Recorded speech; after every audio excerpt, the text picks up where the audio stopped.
Bienvenue chers élèves. Chapitre 1. Continuité d'une fonction numérique. Cours et exercices. Partie 5. Propriété. Opération. Théorème. Soit deux fonctions f et g continues en x0 et lambda un nombre réel. Alors, les fonctions f plus g, f qui multiplie g, lambda f et valeur absolue de f sont continues en x0. Si de plus g de x0 est différent de 0, alors les fonctions 1 sur g et f sur g sont continues en x0. Si f est positive sur un intervalle ouvert de centre x0, alors la fonction racine carrée de f est continue en x0. Conséquence. Les fonctions polynômes et rationnelles sont continues en tout point où elles sont définies. La fonction tangente est le quotient de deux fonctions continues en tout point de R. Elle est donc continue en tout point où elle est définie. Composition d'une fonction ayant une limite et une fonction continue.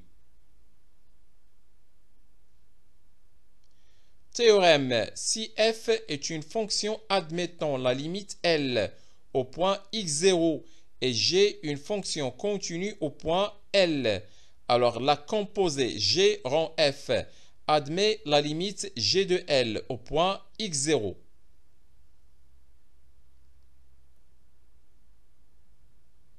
Exemple. Soit la fonction f définie de R étoile vers R qui à x fait correspondre cosinus de pi sinus x le tout sur 2x. On sait que la limite quand x tend vers 0 de sinus x sur x est égale à 1. Donc la limite quand x tend vers 0 de pi sinus x sur 2x est égale à pi sur 2. La fonction cosinus est continue au point pi sur 2. En appliquant le théorème précédent, on peut donc conclure la limite quand x tend vers 0 de cosinus de pi sinus x, le tout sur 2x est égal à cosinus de pi sur 2, qui est égal à 0. Application. Soit f une fonction définie sur un ensemble D et admettant une limite L au point x0. Supposons de plus qu'il existe un intervalle ouvert I contenant x0 tel que pour tout x de D inter I, f de x est supérieur ou égal à 0. Nous admettrons que L est supérieur ou égal à 0. La fonction racine carrée est continue en tout point de R+. On peut donc écrire que la limite quand x tend vers x0 de racine carrée de f de x est égale à la racine carrée de L. Exemple. Calculons la limite quand x tend vers 0 de racine carrée de 1 moins cosinus 2x, le tout sur x carré. Pour tout x de R étoile, 1 moins cosinus 2x est supérieur ou égal à 0 et x carré est supérieur strictement à 0. Donc, 1 moins cosinus 2x sur x carré est supérieur ou égal à 0 pour tout x de R étoile. De plus, la limite quand x tend vers 0 de 1 moins cosinus 2x sur x carré égale la limite quand x tend vers 0,2. 4 facteur de 1 moins cosinus 2x sur 4x carré. C'est la limite quand x tend vers 0,2. 4 facteur de 1 moins cosinus 2x sur 2x le tout au carré, qui est égal à 4 qui multiplie 1/2 et qui est égal à 2. 2 qui est un nombre positif. Donc, la limite quand x tend vers 0,2, racine carrée de 1 moins cosinus 2x sur x carré est égal à racine carrée de 2.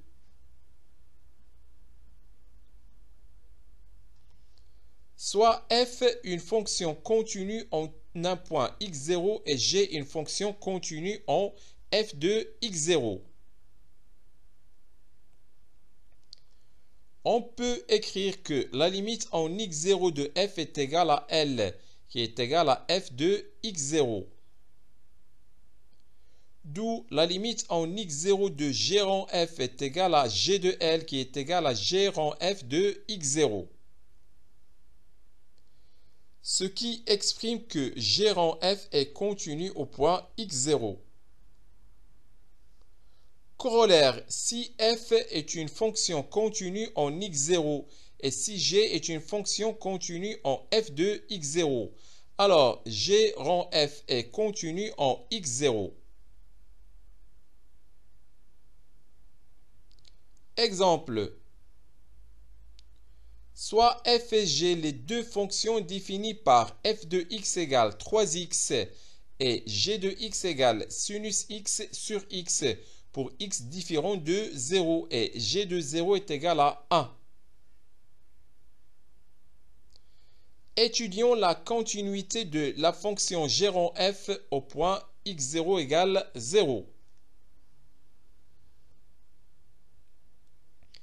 F est une fonction polynôme continue en tout point de R, en particulier en x0 égale 0. Étudions la continuité de la fonction g au point f de 0. On a f de 0 égale 0 et la limite quand x tend vers 0,2 g de x, c'est la limite quand x tend vers 0,2 sinus de x qui est égal à 1 et qui est égal à g de 0. Donc g est continu en f de 0. Et par suite, la fonction g rang f est continue au point x0 égale 0.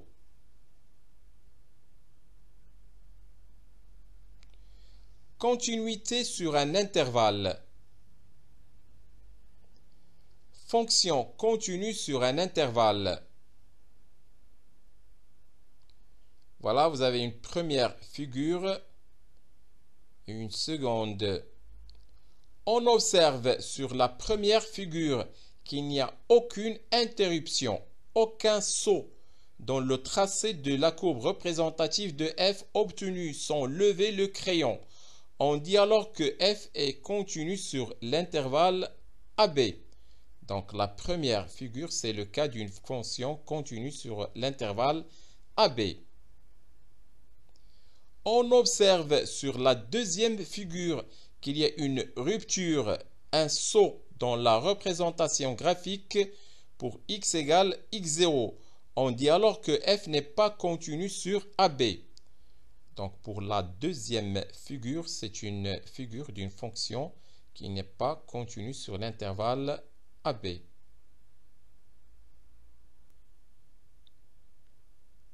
Définition, soit f une fonction définie sur un intervalle i de R. On dit que f est continue sur i si et seulement si elle est continue en tout point de i. On dit qu'une fonction f est continue sur l'intervalle ouvert AB si et seulement si elle est continue en tout point de l'intervalle ouvert AB. On dit qu'une fonction f est continue sur l'intervalle fermé AB si et seulement si elle est continue sur l'intervalle ouvert AB continue à droite en A et continue à gauche en B. Exemple. La fonction valeur absolue. Les fonctions polynômes sont continues sur R. Deuxièmement, les fonctions rationnelles sont continues sur tout intervalle inclus dans leur ensemble de définitions. Troisièmement, les fonctions qui à x fait correspondre cosinus x et qui à x fait correspondre sinus x sont continues sur R. La fonction qui à x fait correspondre tangente x est continue sur tout intervalle inclus dans son ensemble de définitions. La fonction qui à x fait correspondre racine carrée de x est continue sur R+.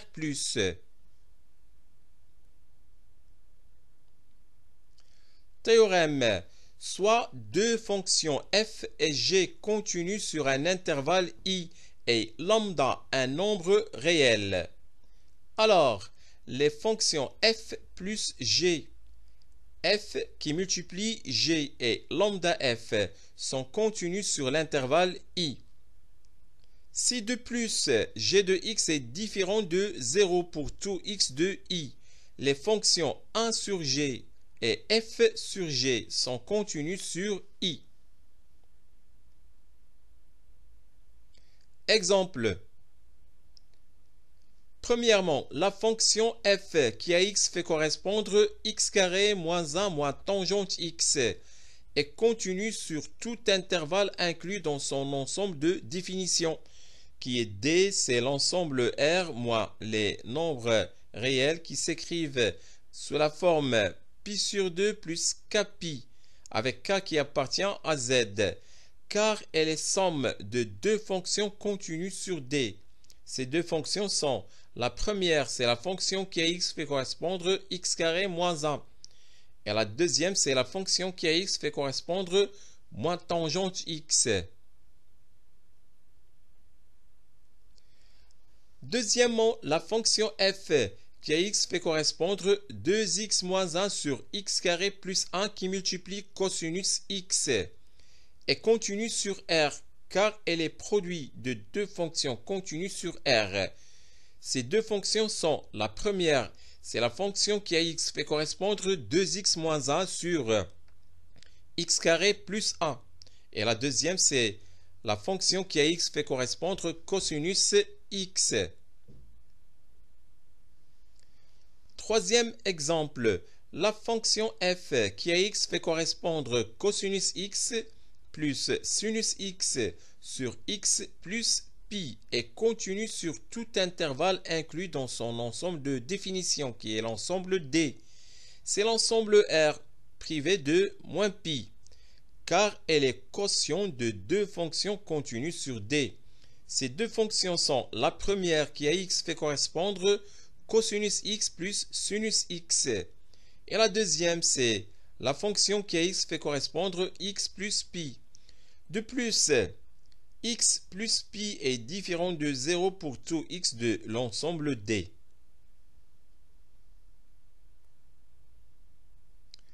Image d'un intervalle par une fonction continue. Un intervalle est une partie i de R telle que pour tout x et y de i avec x inférieur strictement à y, le segment xy est inclus dans i. Soit f une fonction définie sur un intervalle i. L'ensemble des valeurs f de x telles que x appartient à i est appelé l'image de i par la fonction f et on le note f de i. f de i, c'est l'ensemble des f de x tels que x appartient à i. Pour déterminer f de i, on peut soit procéder par calcul, soit utiliser la courbe représentative de f, ou bien utiliser le tableau de variation de f. Théorème. L'image d'un intervalle par une fonction continue sur cet intervalle est un intervalle. L'image d'un segment par une fonction continue sur ce segment est un segment. Remarque, si f est une fonction continue sur le segment AB, alors f du segment AB est le segment petit m, grand M ou petit m respectivement grand M et la valeur minimale respectivement la valeur maximale de f sur le segment AB. Précisons ce qu'il signifie.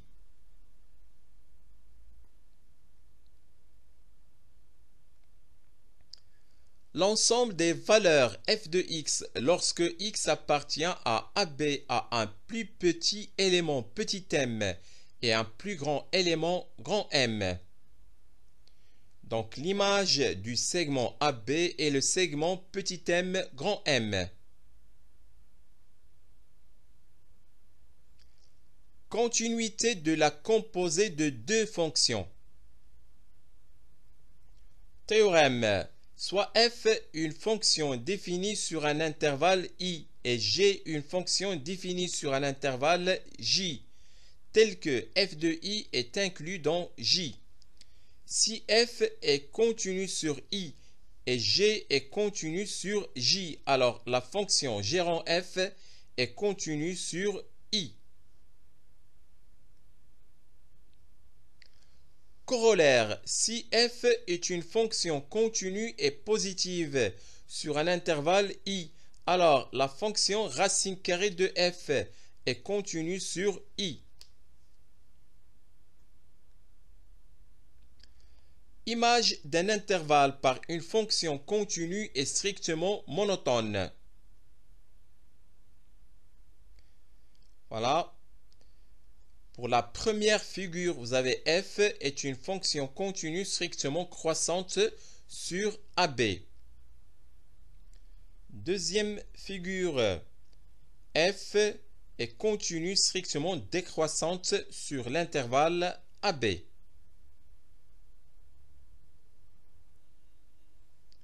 Soit f une fonction continue et strictement monotone sur un intervalle i. On va déterminer l'image d'un intervalle i dans deux cas. Premier cas, f strictement croissante sur i. Et deuxième cas, f strictement décroissante sur i. Premier intervalle, l'intervalle fermé AB.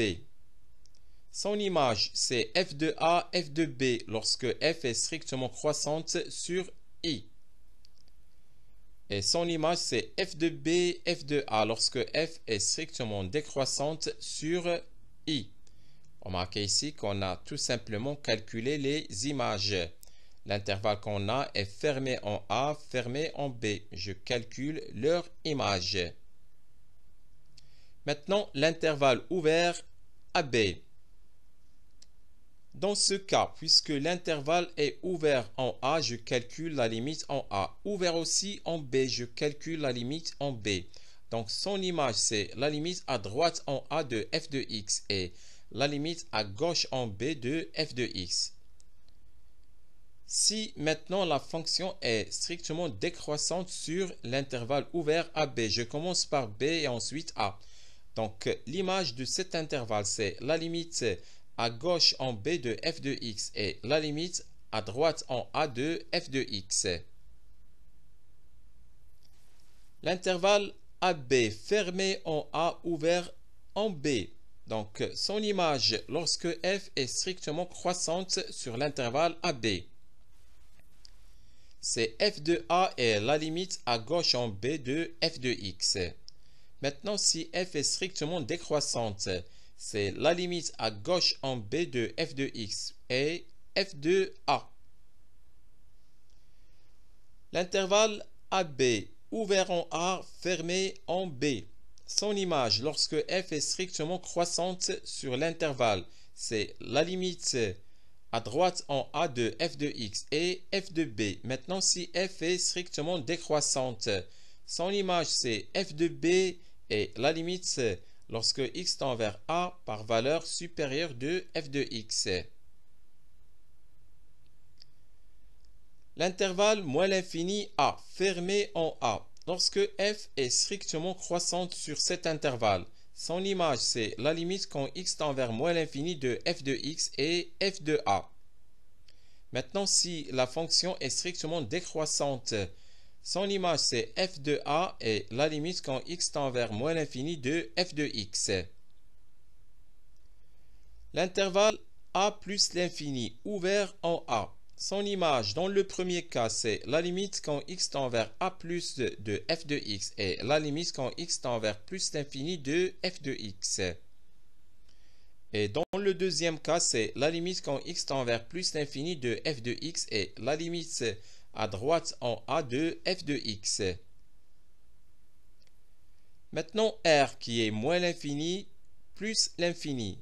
Son image, lorsque f est strictement croissante, son image c'est la limite quand x tend vers moins l'infini de f de x et la limite quand x tend vers plus l'infini de f de x. Maintenant, si f est strictement décroissante, son image c'est la limite en plus l'infini de f de x et la limite en moins l'infini de f de x.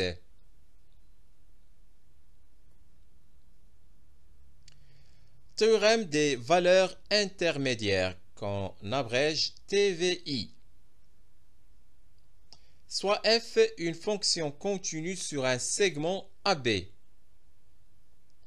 Voilà. Vous avez le cas d'une fonction continue sur un intervalle AB. Toute valeur lambda comprise entre f de a et f de b est atteinte, c'est-à-dire qu'il existe au moins une valeur c qui appartient à l'intervalle AB tel que f de c égale lambda. On énonce théorème, si f est une fonction continue sur le segment AB, alors pour toute valeur lambda comprise entre f de a et f de b, il existe au moins une valeur c de AB telle que f de c égale lambda. Conséquence. Si la fonction f est continue sur le segment AB, et si f de a et f de b sont de signes contraires, alors l'image petit m, grand M de AB par f contient un nombre strictement négatif. F de a par exemple est un nombre strictement positif. F de b donc en particulier le nombre 0. Il existe alors un point C de AB, l'intervalle ouvert AB tel que f de c égale 0. On énonce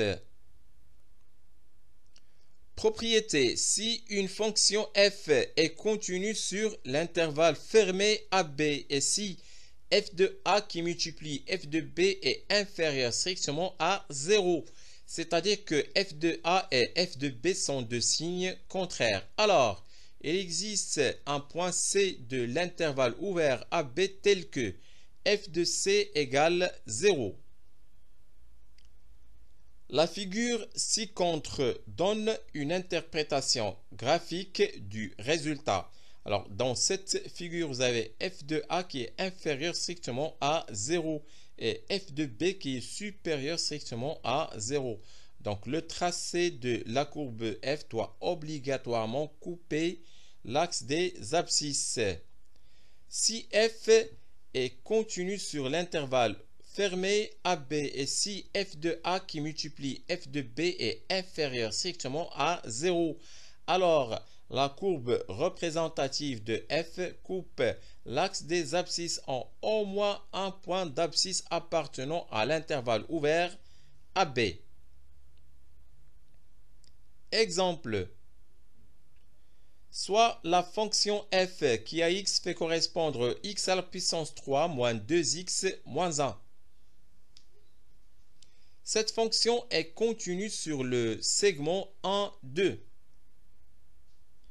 On a f de 1 égale moins 2 et f de 2 égale 3. Donc f de 1 qui multiplie f de 2 est inférieur strictement à 0.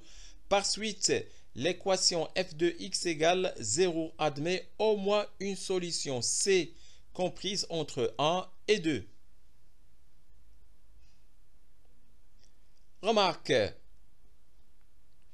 l'équation f de x égale g de x est équivalente à f de x moins g de x égale 0. Les solutions de cette équation sont les abscisses des points d'intersection des courbes CF et CG représentatives des fonctions f et g. Fonction continue strictement monotone sur un intervalle. Si f est une fonction continue d'un intervalle i de R dans R, alors f de i est un intervalle. Si de plus f est strictement monotone sur i, deux réels distincts quelconques de i ont des images distinctes. Donc, quel que soit le réel lambda appartenant à f de i, il existe un C unique de i tel que f de c égale lambda. On énonce propriété. Si f est une fonction continue strictement monotone de l'intervalle i dans R, alors f est une bijection de l'intervalle i sur l'intervalle f de i. Application à la résolution d'équations. Soit f une fonction continue strictement monotone sur l'intervalle fermé AB tel que f de a qui multiplie f de b est inférieur strictement à 0. F établit une bijection de AB sur f de AB.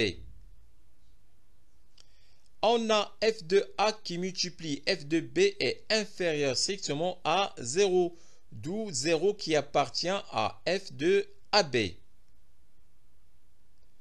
Il en résulte qu'il existe un unique réel C appartenant à l'intervalle fermé AB tel que f de c égale 0.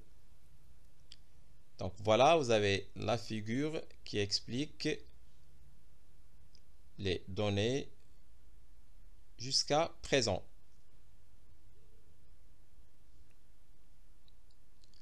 Or, f de a qui multiplie f de b est inférieur strictement à 0, ce qui entraîne que f de a est différent de 0 et f de b est aussi différent de 0. Ce qui entraîne aussi que c est différent de a et c est différent de b. Donc, il existe un unique C de l'intervalle ouvert AB tel que f de c égale 0. Concluons. Propriété, soit f une fonction continue et strictement monotone sur un segment AB, tel que f de a qui multiplie f de b est inférieur strictement à 0. L'équation f de x égale 0 admet une solution et une seule dans l'intervalle ouvert AB. Remarque, soit i un intervalle où la fonction f est continue et strictement monotone. Si, aux bornes de l'intervalle, la fonction prend des valeurs ou admet des limites de signes contraires, il existe une racine et une seule dans cet intervalle. Si, dans les mêmes conditions, ces valeurs ou ces limites sont de même signe, il n'y a pas de racine dans cet intervalle. Exemple. On considère l'équation x à la puissance 3 plus x plus 1 égale 0. La fonction f qui a x fait correspondre x à la puissance 3 plus x plus 1 est continue sur R.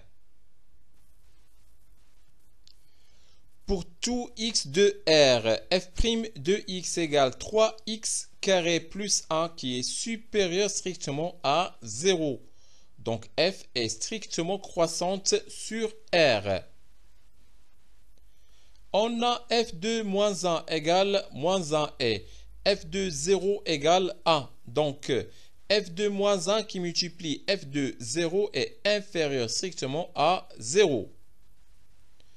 Conclusion, la fonction f est continue et strictement croissante sur R et f de moins 1 qui multiplie f de 0 est inférieur strictement à 0.